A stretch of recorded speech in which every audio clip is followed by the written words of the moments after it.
Good evening, everyone, and welcome to our Zoom support group called the Resilient Single Mothers Support Group.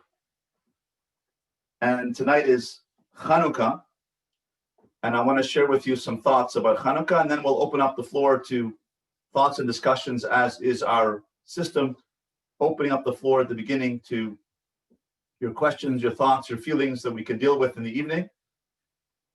Tonight, however, since it is Channukah, I want to begin with some words of encouragement and words of inspiration about Channukah, and then and how it applies to our lives, and then we'll open up the floor in our usual way of listening to thoughts and questions, and then I'll give a suggestion, and perhaps we'll have some further feedback. I lived in London, England for 9 years. And I was very close with the Chief Rabbi Lord Jonathan Sachs, Zichrono Livracha. He passed away last month, and I worked very closely with him as the rabbi of the new West End Synagogue. And I founded a conference called the Encounter Conference. He asked me to work on, to reach out to people, to inspire people. And he was a giant. He was a giant speaker, a giant inspirer, an orator, a thinker, an intellectual, very fine person. And his loss, his passing, affected me very greatly. That's in fact one of the reasons why I started in the past month all of these Zoom support groups, because I felt that time is fleeting. And if a giant like Jonathan Sachs left this world and his job was unfinished, he had more work to do, then I better get my act together and produce more and do more for society, for the Jewish people, and for the community. So it has spurred me to work harder. So at his funeral, one of his daughters named Gila gave a hesped, gave a eulogy, and I invite you to take a look at it.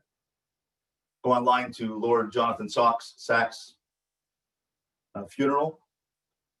Very quiet funeral, only 30 people were there. And his daughter Gila said the following. She said that she was at work earlier that week before he died. He died on a Saturday, on Shabbos morning. And they were discussing at work the problem of COVID. And her colleague said, this is insoluble. This COVID thing is just going to destroy the world. It's a pandemic out of control, lockdowns, cases getting worse. It's going to overtake the whole world. We're going to be decimated.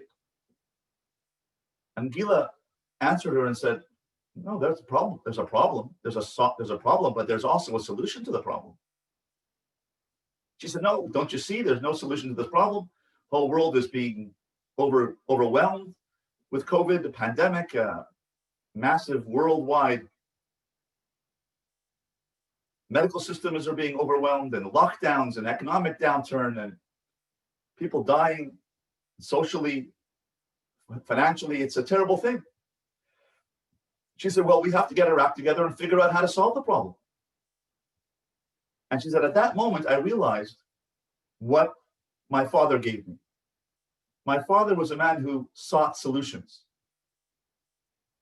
And she said, my father was a person who, while the kettle was boiling, was trying to solve the problem of anti-Semitism in the world. I think I've got it now, he said. He was a person who looked at challenges, looked at problems, and said, you know what? Let's figure out a solution. That nothing's insoluble. We have to answer it. We have to deal with it. We have to cope with it, and we have to overcome it. Now, some things, I'm diverging now from the eulogy. Some things are soluble, and some things are insoluble. Someone, God forbid, with a terminal illness, that is most likely insoluble. But someone who has a sort of a chronic condition, that is soluble in the sense that it can be dealt with, it can be managed, it could be treated, So certain things are not solvable and certain things are solvable. But the mentality, the attitude of Chief Rabbi Lord Sachs, Allah Shalom, that he gave over to his daughter, Gila, was, yes, we can solve problems. We have to think about solving problems. We have to respond to them. And this is the meaning, I believe, of Chanukah. In the prayer, Al Hanisim, upon the miracles that we say every day during Chanukah, we say it 3 times a day on Chanukah, during our private Amidah, private Shmona Esrei. We talk about 2 miracles. The miracle of the war, of the many in the hands of the few, Rabim biyad ma'atim, Zaydim ba'ad oiske biyad oiske sarasecha. Pagans were given over in the hands of those who believed in God, the many in the hands of the few, the mighty in the hands of the weak,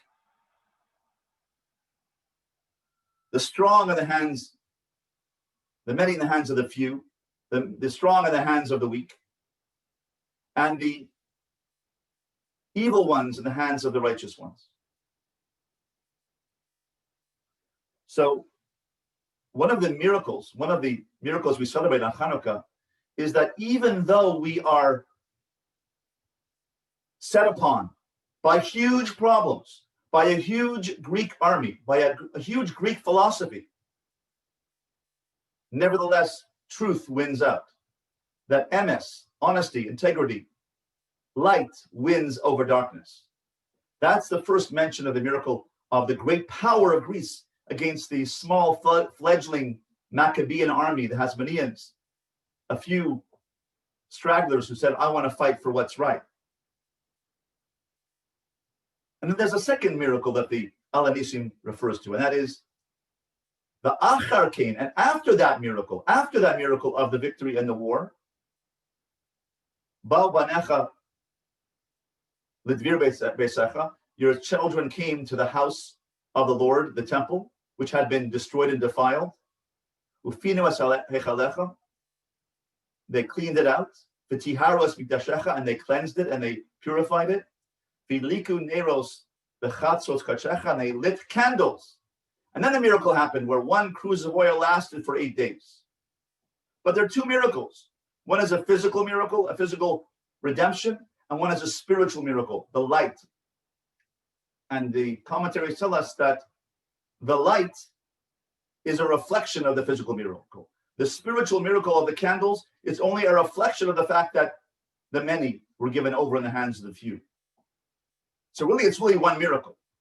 But we're called 2 miracles, Pirsume Nisa, to publicize this miracle. The mitzvah is to light candles in the window, to publicize the miracle that the few can defeat the many, that the righteous can defeat the evil, that light can defeat darkness.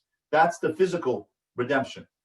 And spiritually, we who are faced with spiritual difficulties and overwhelming fears and our mindset and our attitudes, which are overwhelmed by physical challenges, we can defeat that negativity as well.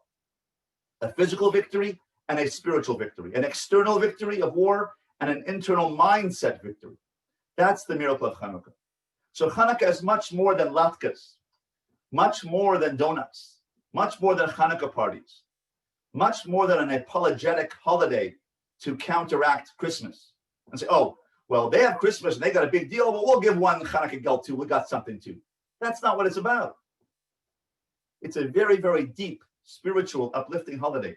And the Pirsume Nisa, the publication of the miracle, the publicizing of the miracle of the war that we defeated the great Syrian army, and the miracle of the lights of Hanukkah that lasted 8 days instead of 1 day, is for us. To publicize the miracle is not to publicize the miracle to the nations, but to us. We have to inculcate, integrate, absorb that miracle and live a sense of miracle. Live the way, a sense that we can overcome our challenges of being single, challenges of being a single mother, The war is great. The war out there is very, very formidable. That I'm a single mother in the midst of a world which is usually seen as a nuclear family, although there are many, many, many, many families who are divorced, many, in the past 80 years. Since 1950, 1960, the divorce rate went from 12% to 48%. People are accepted to be divorced. Women have more ability to financially support themselves, so they didn't stay in bound marriages, which is a good thing. They didn't have to suffer anymore. But the emotional toll of being single is huge. It's very, very difficult. It's a war. We're fighting a war to get the kids to school, to get the kids fed, to get the kids to financially, to support ourselves without two incomes, and to give them emotional support. It's a war out there. We feel sometimes as single persons that we are fighting a war, like the Maccabees against the great Syrian army. And yet, the message of Channukah is that you can do it. You can defeat this war. You can defeat this formidable enemy of the challenges of life. And you can do it physically. You can get ways, you can get manners and systems which we can physically use techniques and strategies to manage. I'm not necessarily saying it's going to go away. I'm not saying that singlehood is going to go away or the challenges with children is going to go away. But we can learn systems. That's why we have this support group. We can learn systems from each other and ideas and techniques and support, how we can learn how to cope, manage, and sometimes even overcome the difficulties of singlehood. And we do it physically with techniques, and we do it also spiritually with spiritual, a mental attitude, an internal subconscious attitude that I can do this, that I can, that I have support, that two people do believe in me, that we do believe in you, that we as a group, friends who have been through it as well, who are going through it, give support. So I got an email from someone who came to this group last week, and she wrote me the following. She said, I'm not lonely. The first two sessions of our resilient single mothers group were talking about loneliness and aloneness. And some people have that battle. But she was saying, I don't have that battle. I've been divorced 10 years. I've gotten over the loneliness. I know how to handle myself. I know how to handle my own loneliness. What I'm struggling with is raising my children. And she said, my children don't listen. They don't cooperate. They don't stay at the table on Shabbat. They don't say grace after meals. They don't bench Birkat Hamazon. I can't keep up with the schoolwork or the Torah studies, and I can't keep up for myself. I have no time for myself. I live outside the community. I can't afford to live inside the expensive community. And she says, and what am I saying to myself? She says, what I say to myself is it shouldn't be like this. This isn't fair that it's happening to me. Why can't I figure this out? Is there anything I can do? Is there nothing I can do? I don't have the support I need. My kids don't have the support that they need. I want things to be better with my children. My children need to do their homework. They need mentors in Jewish studies. They need to treat me better with respect and cooperation. Why can't they even go to bed on time? So how can I get respect? Why can't they cooperate with my requests? And how can I support them without being a sacrificial lamb? Very, very powerful, very, very poignant words that many of us are going through. Some of us are going through loneliness, and we talked about that first two sessions. But tonight I want to focus on the war of handling the challenges. The symbolic war that, like Channukah, of the Maccabees against the Syrian Greeks, who was an overwhelmingly powerful army, this army of stuff that we have to deal with homework and kids and teachers' notes and teachers' conferences and financial difficulties. We're fighting a battle. And I, for one, am empathizing. I'm reaching out to, in sharing this pain. I told you that I was the product of a divorced family, that my mother had to drive me every morning when I was 18 months old for 3 years to a babysitter and to my grandmother's house so she can go to work at the Jewish General Hospital as an accountant and pick me up and bring me home and give me dinner and put me to bed. And she worked all day. She worked nonstop. So how did she do that? How did she handle that? So I went through that, and I feel that existential difficulty of emotional gap in my life of not having a father for the first from 18 months until 4 years old when my mother remarried. So I empathize with this sentiment and these sentiments of how can I handle it. So let's open the floor now and talk about what your thoughts are to share with this participant in our Zoom group and others like her who are handling the overwhelming pressure of raising small children or raising teenagers.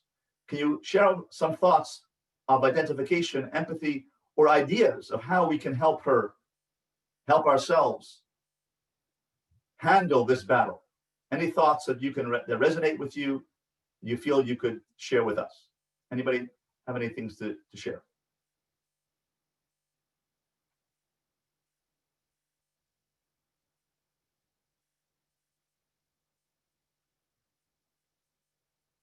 Have you been there? Has anyone in our group been there, done that? Dealt with these kind of challenges or dealing with them now? And do you have any ideas or thoughts on how to handle them? How to get kids to cooperate? How to find respect? I guess those two things are how to get children to cooperate, how to handle the day-to-day issues and challenges of life is like the war against the Greeks, the Yavanim.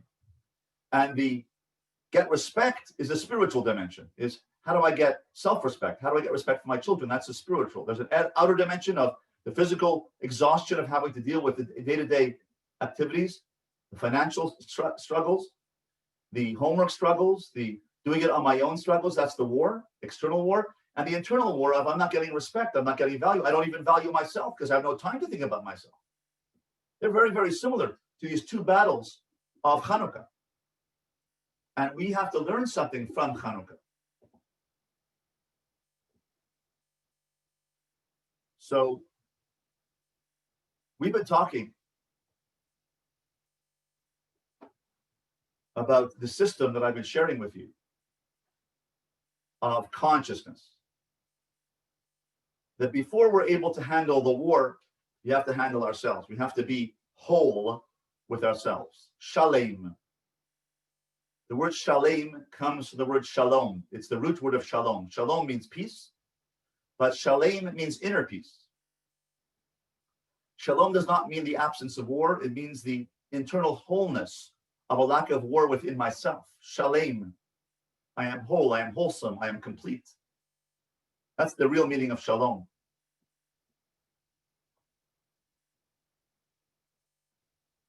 So I want to share one technique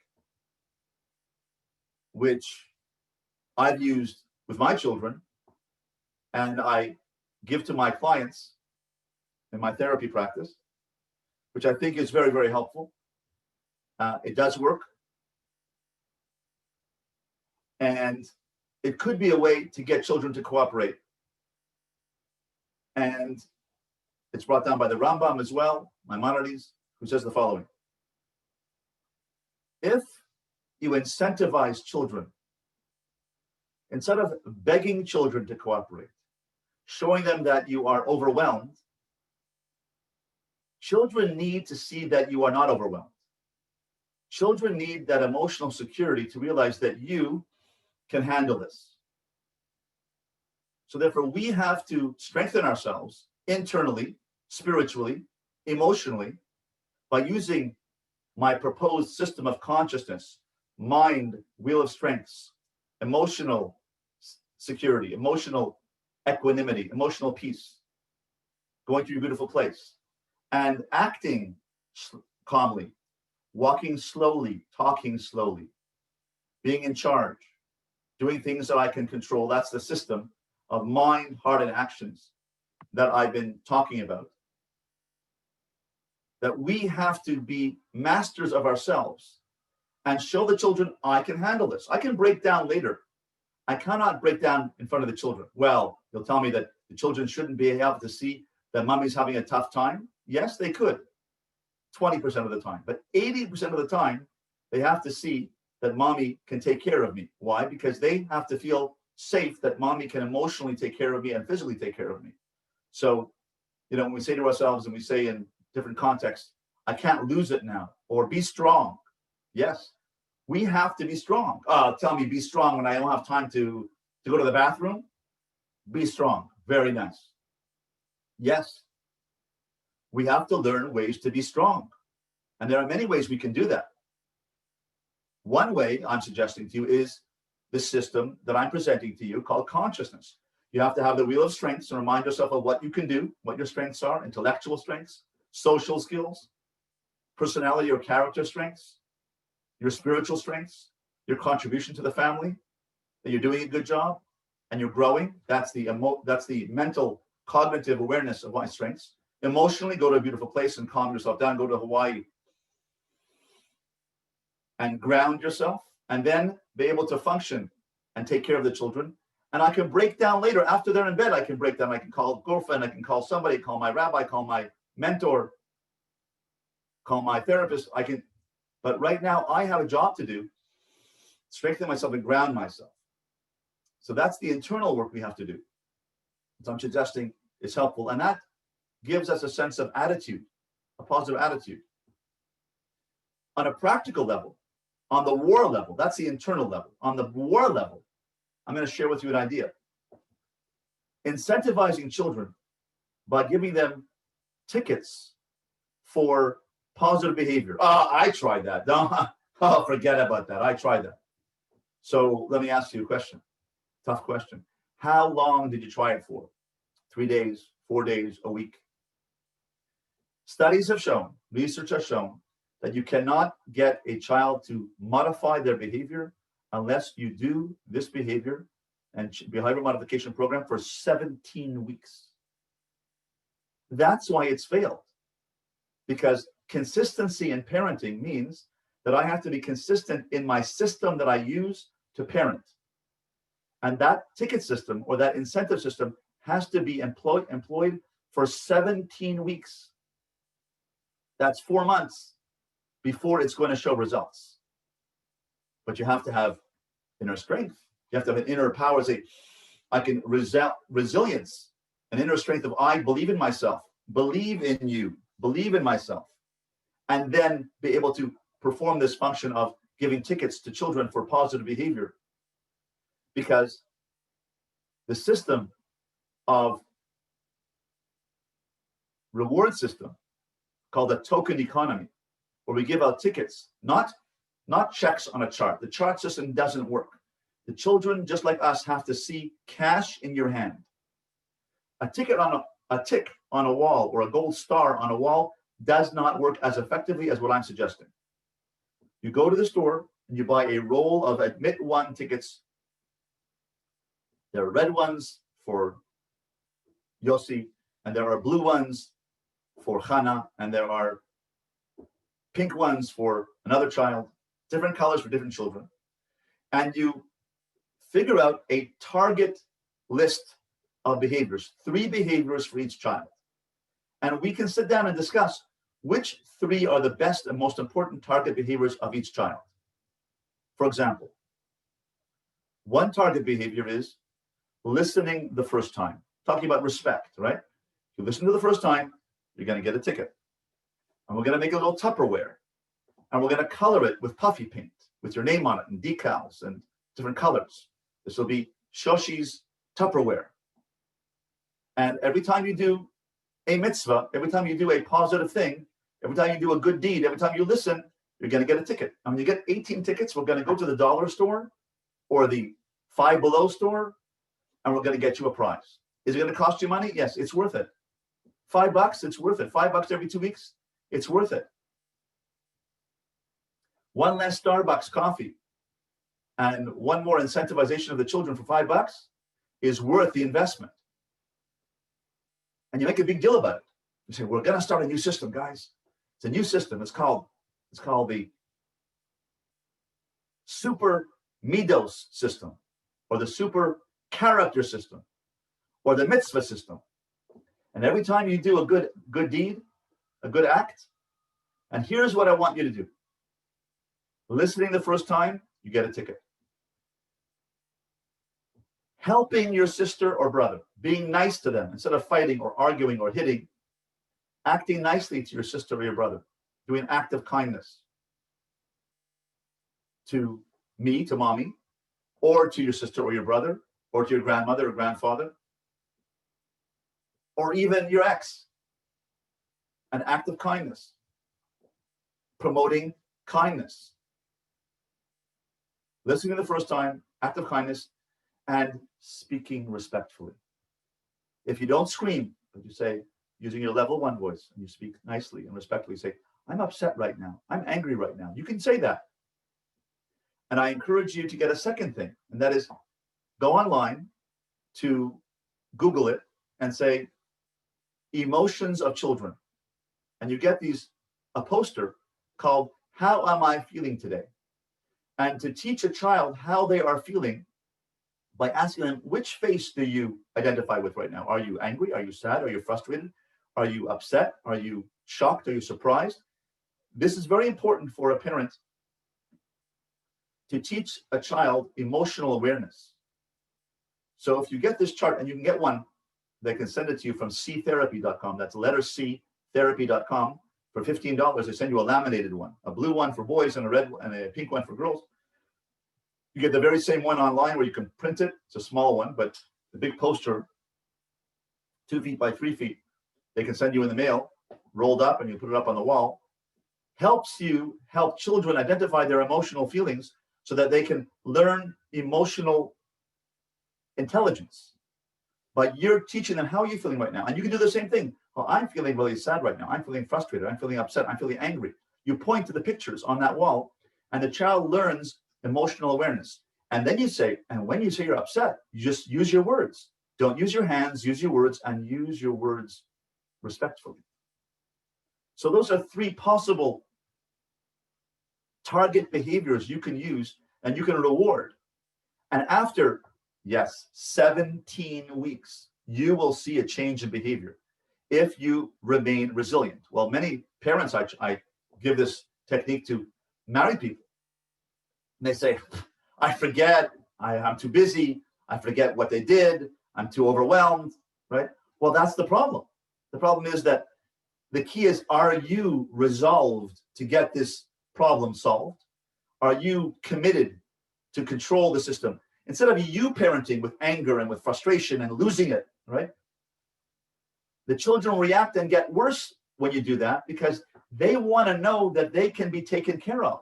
When they see that mommy is not taking care of you because she can't, she's overwhelmed, and she's freaking out, and she raises her voice and she screams all the time, they up the ante, because they're testing you to find out whether or not mommy can really take care of me. That's why they don't cooperate. You'll say to me, you're blaming me. I'm a single mother, and now you're blaming me. And this is what this person wrote to me. It says, it's my fault. I should just read some book, and wave a magic wand, and all of a sudden everything's gonna be better. And if I don't do that, it's my fault, and I'm at fault, and you're criticizing me. I'm not criticizing. I'm sharing with you a technique. That's all. I'm not criticizing. It's not your fault. It's just a system. And therefore, parenting with a system, instead of you parenting head to head against the children. Go to bed. No. Go to bed. Do your homework. No. Go take a shower. No. Pick up the towel. No. Head to head. That's not going to get anywhere. It's not. Because you're going head to head, and the children will push back.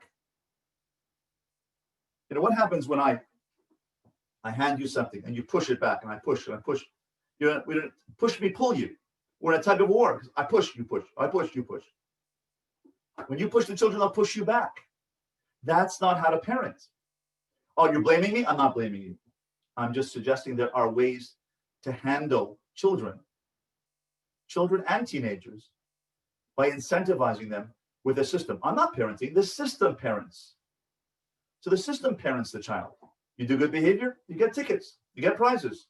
But if you do negative behavior, you get a consequence. What's the consequence?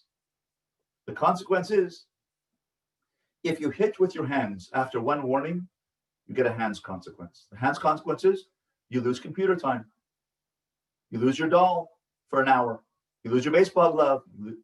If you kick your sister or you kick your brother, then you get a foot consequence. You lose your skateboard. You lose your skates. You don't go on an outing. And if you speak disrespectfully, then there's a mouth consequence. Now, if there are eating issues in the family, then don't use this one. Do not withhold food. That means desserts. But it worked in my house, where I said, if you're not going to speak respectfully, then tomorrow you're going to have a mouth consequence, and you're going to have lunch tomorrow. Of course you're going to have lunch.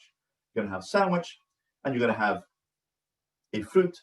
And for a snack, you're going to have celery. Instead of having a cookie or a chocolate or a roll-up or a sour stick, which you like, if nice things don't come out of your mouth to your mother, then nice things don't go into your mouth. It's called mida keneged mida, measure for measure. If you hit with your hands, you get a hands consequence. You kick with your feet, you get a foot consequence. If you speak disrespectfully, you get a mouth consequence. For those people who have eating issues in the house, then don't give that consequence. Then give a different consequence. If you speak disrespectfully, then you're not going to be able to do the fun things you want to do, like use your device, use your iPad or whatever you like to do, or your doll, or whatever the case may be. But this is called measure for measure. This is a system of parenting where the system parents for you. And when you remove from the situation, your personal ego, the personal tug of war that we get into with our children, then things change. We're looking here for change. Change will happen over time, but you must remain consistent with this system. So this system is an ongoing system for 17 weeks and beyond 17 weeks. But you're not going to see results until you get to 17 weeks. Because studies and research has shown, evidence-based practice shows that you're not going to change a behavior until you show consistency for 4 months. Until the system works for 4 months. And you can't give up. That's the external system. That's the incentivized system. How do I handle that? How do I handle that? I handle that with an internal system. The battle against the Greeks, the battle against overwhelming pressure, that's the battle of the Greeks, is won with internal equanimity. The internal system, the internal knowledge system of, I can do this, mindfulness system. It has to be learned, it has to be done as well. And if you try this system, it's worked very, very well with all my clients. Mind, heart, actions, alignment, mindfulness, go to your soul state. And I've dealt with these ideas in session 1 and 2, which are online. And you can listen to them at yisraelroll.com and register for part 1 and part 2. And listen to part 1 and part 2. And today, I think we're in part 3 of our resilient mother system. We're talking about having internal equanimity, internal alignment, mind, heart, and actions, neshama, ruach, nefesh, mind, heart, and actions. That's alignment. When you're aligned, then you can be consistent for 17 weeks with the system. But when you are yourself out of sorts and you are disconnected and you are in exile from yourself, then you can't run the system. So people write me this email saying, I'm overwhelmed. How can you tell me to do this? This is crazy. It's impossible. And I'm saying both are necessary. Both internal and external systems are necessary. The internal system is I have to get a hold of myself internally and run and use this system of mindfulness, soul state, slow down, meditate, pray, internal system. And secondly, I have to use the external system by taking myself, my ego, out of the parenting. I'll get respect when I respect myself. When I find equity. Is this easy to do? No. To learn a new system? Not easy. But I'm asking you to be open-minded and to think outside the box with this system. Now, I'd like to invite you to write down 3 things. If you have a piece of paper handy, I'd like you to write down 3 columns. And I'll show you how Channukah can give you the strength to do this. That a spiritual system can give you the strength to handle the war, the external war, and the internal war. And I'll teach you a saying, an idea, a philosophy of how Channukah is personal, that God's talking to us through Channukah. Write 3 columns on a piece of paper. Column 1. Column 1 is gratitude. Thank you. Write down thank you and gratitude. Column 2. Write down renewal. And column 3, write down growth.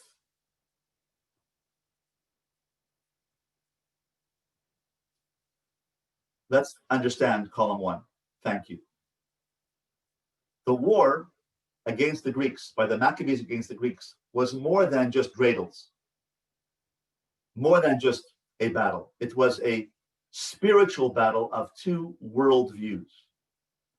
The worldview of the Greeks, who took over Israel around 200 BCE and reigned for about 150 years until the Romans took over. That's called the Greek exile, that the Greeks ran Israel. Caesarea, Caesarea, Caesar, Alexander the Great. They were led by Aristotle. Aristotle, a philosopher. His philosophy, his worldview was the world was always here. The world is timeless. There is no beginning of time. You look at the world, doesn't look like there was a beginner, doesn't look like there's a planner, doesn't look like there was a God. As Yuri Gagarin said when he went up in Sputnik in 1959, I went to the heavens and I didn't see God. See, so there's no God. It runs by itself. So the philosophy of Aristotle is whatever I can't understand doesn't exist. Because the human mind is paramount. The body, the mind is paramount. The Olympics, the power of mind, the power of man is paramount. And something I don't see doesn't exist. Something the human mind cannot comprehend. He didn't have the humility to say, I don't know, must be something bigger than me. Aristotle never said that. Aristotle said, well, since the world looks like it's been here always, then the world always existed and there was no point of beginning. What are the ramifications of that idea? If you believe what Aristotle believes, that the world was a static universe and never came into being, was always here, that means there's no God. It was always here. There was no beginner, no planner, no God. It just is here. It just was. If so, then all we are a bunch of random molecules bumping into each other by accident. Because if there is no beginner and no plan and no free will, then everything that we do for each other or to each other is accidental. It's if a meteor hits another meteor, or if I make a cake for you, it was meant to be. It was predetermined.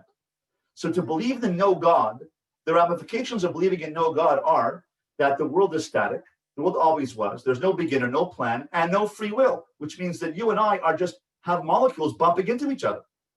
If so, then if you bake me a cake or you visit me in the hospital, I don't have to say thank you because your molecules bumped into my molecules. But it was predetermined that way. It was that way for the beginning of time.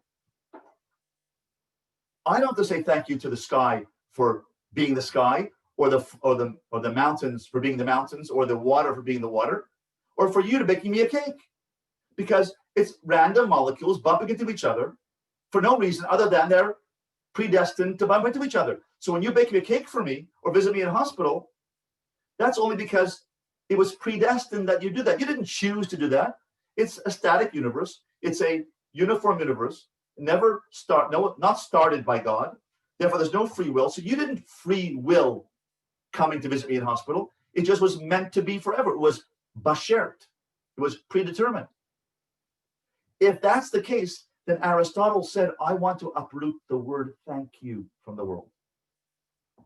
The ramifications of not believing in a God, in a godless world, is the world is meaningless. That's called darkness. The darkness of Greece, which is inherited by Rome, and the fourth exile. The first exile is Babylon. The second exile is Persia, Achashverosh. First one is Nebuchadnezzar, Babylon, destroyed the first temple.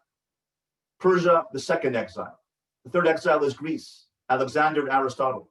The fourth exile, Titus, destroyed the second temple. And we're living in the second exile right now, which is going on for 2,000 years. And that's why we're living here in Toronto and in Baltimore and in Chicago and in Panama and in Gibraltar, because we're in exile because of the Roman exile kicked us out of Israel in the year 70 of the Common Era. We lost our control of Israel. We're trying to get back. In 1948, we began the process of going back. But if you don't believe in a God, like Aristotle didn't believe in a God, then there's no purpose to the world. It's just a bunch of random molecules and atoms bumping into each other. What for? Because what? Just because they bumped into each other. Therefore, he tried to uproot the idea of thankfulness from the world. No gratitude. He said, as Descartes said, René Descartes in the 17th century said, I think, therefore I am. I think, therefore I am. For the mind is the arbiter of all truth. And whatever the mind doesn't understand, I don't believe it. I don't see a God, I don't believe it. I don't see love, I don't believe it. I don't see truth or honesty, I don't see it. I don't believe it. That's called darkness.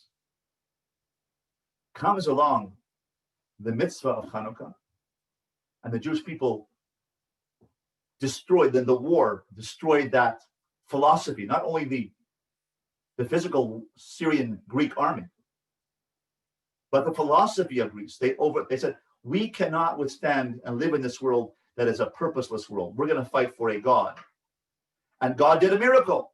He let the few to destroy the many. And he let a cruse of oil last for 8 days. That was supposed to last for 1 day. In a certain sense, God had to perform that miracle. Otherwise, the world would be overrun with thanklessness, with lack of gratitude. So the victory is lehodos ulehalel. In Alanisim, the prayer we say every day in Channukah is we have to thank God and thereby thank each other. So the antidote to the attitude of Greece and Rome is thankfulness. Is an attitude of gratitude. So write down right now, under column number 1, I want you to be part of the victory against Greece, against the ancient Greece, not modern Greece, the ancient Greek philosophy of Aristotle, that darkness of thanklessness. I want you right now to participate in the process of the Jewish people defeating Greece, not only lighting Channukah candles, which we'll do in a moment. We'll light a candle in a moment for part 2 on renewal. But part 1 is, I want you to participate by proactively defeating Greece and the Greek Aristotelian way of thinking of thanklessness, of randomness, by writing down what you are thankful for. Write down a list. I don't want you to read it every day of Channukah. For that matter, I want you to read it every day of your life. Thank you, I have children. Thank you, I have a child. I have a roof over my head. I have food to eat. I have clothing. I have eyesight. I can hear, I can walk, I can talk, I can think. I can sing, I can read. I can breathe. I can go to the bathroom without a colostomy bag. I know people who can't. I'm sure you do as well.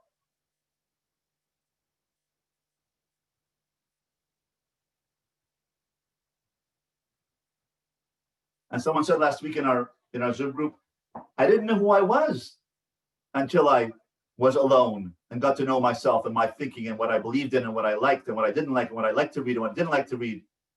So in her aloneness, she got to know herself. I got to know myself. It's not fun to be alone, but I get a chance to be alone with my own thoughts, get to know myself. I want you to write down that list of gratitude and read it every day. That's performing the mitzvah of lehodos ulehalel, to thank God, to have an attitude of gratitude. That gives you strength. Read that every day. That gives you internal strength to be able to say, I am thankful. I have good things in my life. You have challenges? Of course you have challenges. So do I. You have unique challenges as a single mother. Yes, I know that. And I empathize. And I'm in pain because of that for you. But we can strengthen ourselves internally with an attitude of gratitude by saying, I'm going to focus on the good. The second dimension of Chanukah is renewal. The darkness of Greece is answered with this. When we lit candles tonight, and we light candles every night, this little candle, tonight 4 candles, tomorrow night 5 candles, this little candle, right? Take a look at this candle. Let's take a look at this little candle. This candle represents the victory over Greece. How so? The candle you're seeing now, the flame you're seeing now, the candle you're seeing now is not a continuous flame. It looks like a continuous flame, but it's not.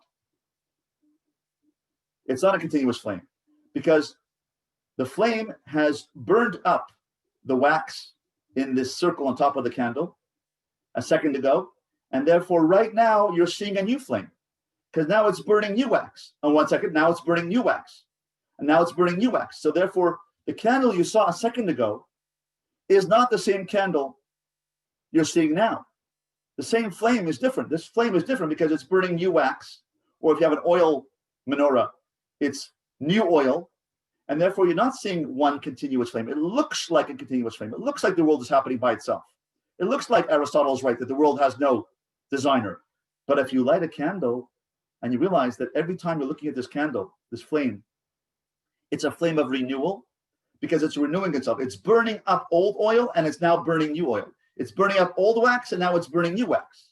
Which means every second of this candle, when you look at the candle, that's why we're so enthralled with looking at a candle. Why we're so enthralled with fire and with the flame. Because it represents renewal. It represents chidush, chadash, something new. And we intuit it, our souls intuit it. And that's why on a yurtzeit, on the anniversary of someone's death, we light a yurtzeit candle because the soul intuits, the soul in Shamayim, the soul over there in the other world, sees itself, identifies with a candle because a flame represents renewal. It's renewing itself there. And therefore, we light a yurtzeit candle.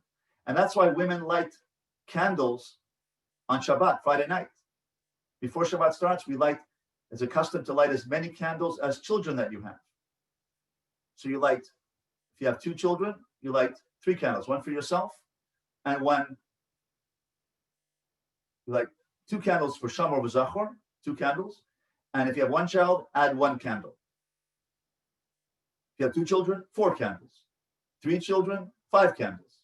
If you have 1 child, light 3 candles. 1 for you, for you're observing Shabbat of Shamor v'Zachor, the positive commandments of Shamor and the negative commandments of Zachor, of Shamor v'Zachor, that's Shabbat, 2 candles. And the 3rd candle represents your child. Why? Because a mother knows how to spark the soul of her child. She knows what her child needs. And she looks at the renewal of her child. That's what candles are. And that's the blue. You see the blue fire? That blue fire is renewing itself, renewing this candle every second. So renewal. The second message of Chanukah is renewal. We renew ourselves. Look at the candle. Light the candles tonight. If you haven't lit them yet, tonight. Light them tonight. Light 4 candles tonight. And look at them. And see in the candles are speaking to you. God is speaking to you and saying, I'm renewing the world. God is renewing the world every second. And we can renew ourselves every second if we have a proper attitude, if we can think positively. Yes, it's hard. Yes, we have challenges. Yes, there's a war out there. But this is the victory. One candle is the antidote to the Greeks who say there's no renewal. The Greeks, the Romans say there's no renewal. The world is static. The candle, the flame says, no, the world is not static. The world is renewed every second because there was a God who created the world. And therefore, there's a creator that he put into the world free will. If there's free will in the world, then we also have free will. He, in his free will, decided to bring the world into existence when he decided to do so. And therefore, we have a piece of God within ourselves, a tselem Elohim, because he instilled in each of us a piece of free will, a dimension of free will. If he has free will and he created the world at a particular point in time, that means that everything in the world has free will. That is, every human being has free will. We have a soul, a piece of God, a soul of God, a breath of God. The word neshama comes from the word neshima, which means breath. When you breathe in, God's breathing into you. What is he breathing into you? He's breathing into you free will. And neshama is at Tselem Elohim, an image of God is free will. You're breathing in free will. And you're seeing an exemplification of free will by looking at this candle, because it's renewing itself every second. It renews itself because there's a renewer. God is the renewer. He put renewal into the world because he began newness in the world by saying, in the beginning, God created the heaven and the earth. And therefore, since there's a beginning in time, he chose to bring the world into existence. Therefore, human beings also have the power of choice. So when you bake me a cake, I have to say thank you because you chose to do that kindness. When you chose to do kindness to your child, therefore the child has to say thank you. Oh, my child doesn't say thank you. He will. She will. When? When I get my own equanimity together, learn the system, I can do this. I'm not blaming anybody for not doing it. Perhaps you haven't learned it. That's the purpose of this group, to learn something new. Renewal, Channukah. And Channukah means to rededicate. Channukah Tabayit. Channukah Tabayit means to rededicate the temple. But the temple is you. You are the temple. You are the Bilvavi Mishkan Evne. In my heart, I can build a Mishkan, a sanctuary for God, for godliness, for positivity, for opportunity, for free will. That's what God means. And this candle, Channukah, is the antidote to thanklessness. The Greek said, I think, therefore I am. The Jew says, I thank, therefore I am. Descartes said, I think, therefore I am. The Jew says, I thank, therefore I am. And I thank God because I am renewed every day. And even though things have been difficult until now, I can be renewed by making things better. If I take on a new attitude, if I think differently, if I learn techniques, if I learn the new system of positivity. And this new system of positivity is that, my child, listen, sweetheart, if you do positive things, you listen the first time, and you do an act of kindness for your mommy or your sister or your brother, or your bubby or your grandmother, or your Zadie, or your neighbor, or your teacher, or your friend, or share a sandwich, or do whatever, something kind, you're going to get a ticket. You get 18 tickets, we're going to go to the dollar store, or the Five Below store, or the Lego store. We're going to get a ball, we're going to get a pencil, we're going to get something. But if you do something negative, after I give you one warning, and you keep doing it, you're going to get a consequence. Well, that's what God does, right? He gives rewards for positive behavior, and he gives consequences for negative behavior. You represent God. You represent God in this world. That's why honor your father and your mother is on the first side of the 10 Commandments. I am God, have no other gods before me, do not take God's name in vain, keep the Shabbos, and honor your parents. What does honoring your parents have to do on the side between man and God? The second side is do not kill, do not commit adultery, do not steal, do not bear false witness, and do not be jealous. Well, honoring your parents between man and man as a parental societal thing should be on the second side of man and man's relationship. What's it doing on the man and God relationship side? The two sides of the 10 Commandments, 5 on this side and 5 on that side. 5 between man and God and 5 between man and man. What's it doing there on the side of between man and God? Because you represent God. Because you are the one who teaches the children values. That's godly. honor your parents, because when you learn to honor your parents, you can learn to honor God. When you learn to honor God, you learn to honor your parents. That's why we teach that in school. That's why Mother's Day is not a Jewish concept. Mother's Day was created by Hallmark to sell cards and sell gifts in conjunction with all the retailers. It's a commercial holiday. The Torah says it's Mother's Day every day. Honor your father and your mother every day. It's not once a year you get to spend $1 billion and build the economy because of Mother's Day, get a card, and Father's Day, take mom and out for once a week. Every day you speak respectfully. Every day you love your mother. Every day you do acts of kindness. Every day you do things for your family, not just once a year on Mother's Day or Father's Day. So this candle represents renewal. You can renew yourself. You can do this. Let the flame speak to you and mechazik you and uplift you and say, I can renew myself. The candle represents renewal, and I can renew me. And finally, the third dimension is called growth. There's an argument in the Talmud as to whether or how you light the candles. Gemara in Shabbos, page 21a, Chaf Aleph Amud Aleph, says the following: on the first night of Channukah, according to the house of Shammai, Beis Shammai says, you light 8 candles the first night. Shocking. The second night, 7. The third night, 6. The fourth night, 5. So tonight, according to Beis Shammai, we'd be lighting 5 candles. 8 the first night, 7 the second, 6 and 5. Tonight's the fourth night of Hanukkah, 5. Why? Because there's 5 days left. So the fourth night of Hanukkah, including today, there's 5 days left. 4, 5, 6, 7, 8. According to Beis Hillel, the house of Hillel, he says, no. You light 1 the first night, 2 the second night, 3, 4, 5, 6, 7, 8. Why? Because we go up in holiness, not down. Ma'alin v'kodesh ve'ein moridin. We go up in kedusha, up in sanctity, up in growth, up in upliftingness, up in thinking, up in growth, up in becoming a better person, and not down. So the last message of Hanukkah, which I want to share with you, is let's be like Beis Hillel. We paskin like Beis Hillel. So here the question is asked the following. We ask the question. The Gemara, the Talmud, is filled with arguments. This rabbi says this, rabbi says this. How many angels can dance on the head of a pin? I'm not interested in that. Why can they always argue? The answer is they're both speaking about some aspect of truth. Any Gemara, machlikas, any argument in the Gemara has truth on both sides. One is emphasizing one aspect, and the other is emphasizing another aspect. As we say in the Talmud, Elu ve'elu divrei Elokim chayim.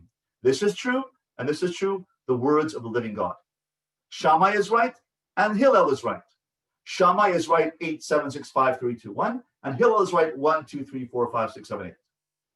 But we have to paskin one way. We have to decide the halacha, the Jewish law, in one way or the other. We can't have some people lighting 8 to 1 and some people lighting 1 to 8. So we paskin for all the Jewish people around the whole world that we light 1 on the first night, 2, 3, 4, 5, 6, 7, 8. Tonight is 4, tomorrow night is 5, next night is 6, and the last night of Hanukkah, Thursday night, is going to be 8 candles. And Hanukkah ends on Friday. As Shabbos comes in, Hanukkah ends. And we enter into Shabbos. We light Shabbos candles. So then what is the truth that Hillel and Shammai are arguing about? So says Rabbi Zevin from Tzena Ure'ena, he explains the argument as follows. Shammai is saying, when you start something new, you start off with 8 candles burning bright. A new job. Oh, excited. A child is born. Oh, mazel tov, fantastic. Mazel tov, right? The second night, the child doesn't sleep. You're nursing all night long. What happened to the 8 candles burning bright? It's like 7 now, man. And the third night, when you haven't slept in 72 hours, and you're drained, and you're like exhausted, and your mother-in-law is there to help you, right? So what happens then? 6 candles. And after that, 5 candles. And then you got to go home to 2 other kids at home. You got 4 candles. You start off 8 candles burning bright. But the reality is, as soon as you get into the life, it's 7, 6, 5. Oh, until the last night of Hanukkah, it's only 1 candle. Oh, I got 1 candle left. I got no strength left. I can't do this. That's true. Beis Shammai is right. We lose energy when we start a new job and it's exciting, and then we have a deadline and we have to stay up a whole weekend and we have to work hard and we have to have, say, midnight, burn the midnight oil, and we have to pay the bills, and we start off, Mazel Tov, a new job, fantastic, and then it's 7, 6, 5, 4, 3, 2, 1. Says Beis Hillel and argues with Beis Shammai. Beis Shammai, you're right. Normally, when a person has 8, when you start something new, raising children or having a new job, it's exciting. 8 candles burning bright, and then the excitement wanes, the novelty wears off, and I go down 7, 6, 5, 4, 3, 2, 1. But says Beis Hillel, as soon as a Jewish person feels the excitement waning of raising children, of this job, you put more oil in the candle. You mechazek yourself. You strengthen yourself. And so, you know what? It's true that normally life goes downward. Life goes downhill. Excitement wears off. Novelty wears off.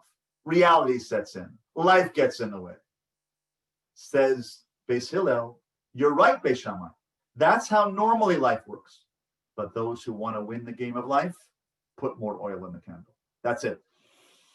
I am going to make it. I'm going to do this. I'm going to put more oil, and I'm going to add 1 more candle every night, 2, and then 3 and 4, and tonight's 4 candles, and tomorrow night is going to be 5 candles. I am not going down. You just watch me, man. And that's why last week we spoke about having a mantra. Your mantra, your inner statement. Nike says, let's do this, right? What do you say? You got to have your own self-talk mantra and say, I can do this. Just you watch me. As the Toronto Maple Leafs, I'm from Toronto. So Toronto Maple Leafs used to have a player in the 1970s called Eddie Shack. And he was a big bruising player. He was not a great player, but he was a tough guy. He was like the policeman on the field, on the ice. He used to have fights with people, and he used to elbow people. And he said his mantra was, clear the track, because here come the Shack, right? Eddie Shack. Clear the track, because here come the Shack, right? Everyone know that, right? So you got to have your own mantra. Live by that mantra. I can do this.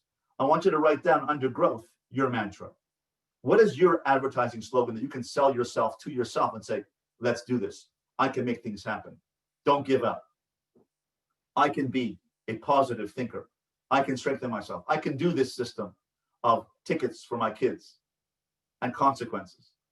And when the child has these 2 charts in front of them, the consequence chart and the positive chart, the positive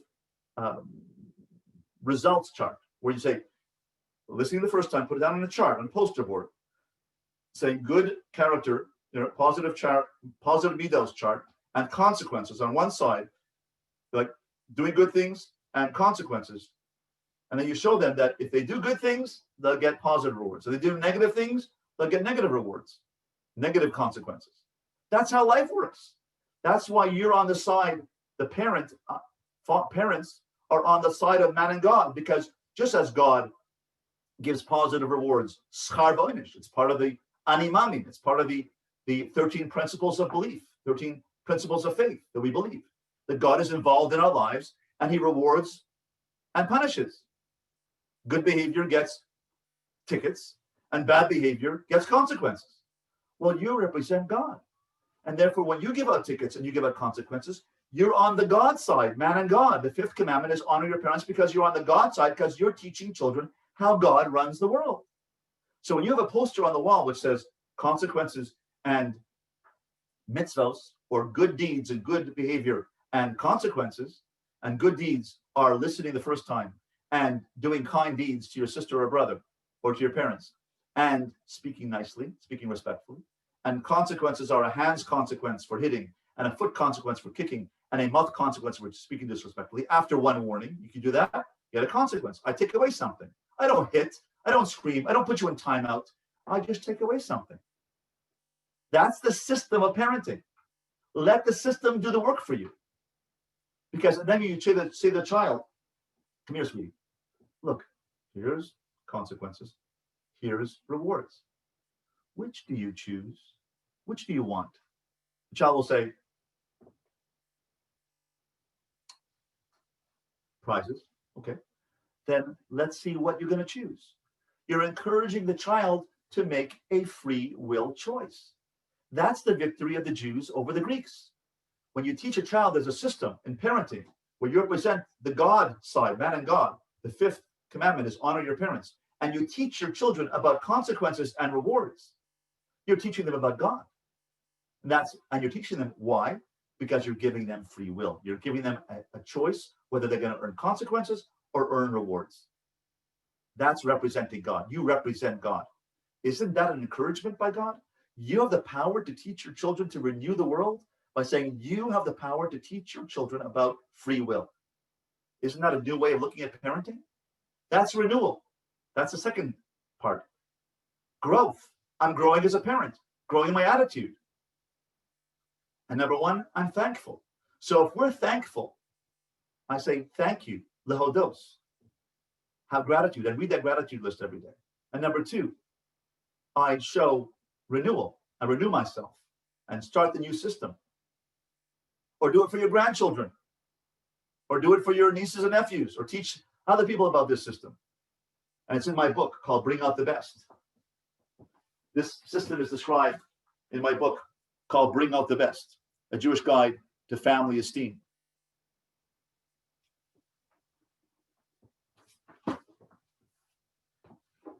And if you do the third part, which is growth, go up in holiness. I'm going to grow. I'm going to become a better person. I'm going to be a better parent. I'm not blaming anybody. I'm saying you can do it. You can increase light in the world. And increasing light and being positive and being validating and using systems to help your children grow. That's defeating the Greeks. Because growth means I can grow. Your children can grow. You can grow as a mother and as a thinker and as a Jew and as a friend and as a sister and as a child and as a mother. Yes, it's hard. There's a war out there. But if we can get strength from Channukah, get strength from the outside war by igniting the internal strength, we can win the outside war by internalizing the messages of Channukah, of thankfulness, gratitude, of renewal. I can renew myself. And growth. Then we'll be living Channukah. We're going to become the light. We're going to learn that the message of Judaism, the Judaism is not a religion. Judaism is a system for personal growth. We learn the messages behind Judaism, the hashkafa, the philosophy of Judaism, of the Torah. It speaks to us. God is in a relationship with us, an ongoing dynamic relationship with us because we are his children. He wants us to grow and be like him. And Channukah is one of those zmanim. The word zman, bayamim ahim ba'zman hazeh. In those days, in this time, zman means hazmana. Says my Rebbe, Rav Moshe Shapiro. Zman. Zman hazeh means hazmana. He's inviting us. He's inviting us to grow. We say bazman hazeh, bayamim ahim bazman hazeh. In those days, at this time, bazman hazeh means hazman. He's inviting us to grow, inviting us to go along the journey with God. Because you have godliness within you, and you can do this. Are there any thoughts and questions? Can anyone, if you want to open up the floor and ask me any questions about Channukah, the application of these ideas, do you think they can work? Will you try them? I invite you to try them this week, during Channukah especially, and see whether you can grow with Channukah, grow with the light, grow with the flame, renew yourself. Be thankful. Be thankful. Renew yourself and grow. Any thoughts? Any questions? Anybody? Happy to take some answers, questions. Okay, great. So someone says thumbs up, and I appreciate that very much. Appreciate the feedback. I invite you to ask me any questions by email, a private question. And I appreciate the young lady who wrote me. And that's today's Zoom group was based on that email. And I appreciated the email, the feedback. And if you have problems with what I said, please write me personally at yisraelroll@gmail.com. You can listen to my other videos at my YouTube channel, Yisrael Roll YouTube channel. Please write me an email and tell me what your thoughts are, questions are for future discussions.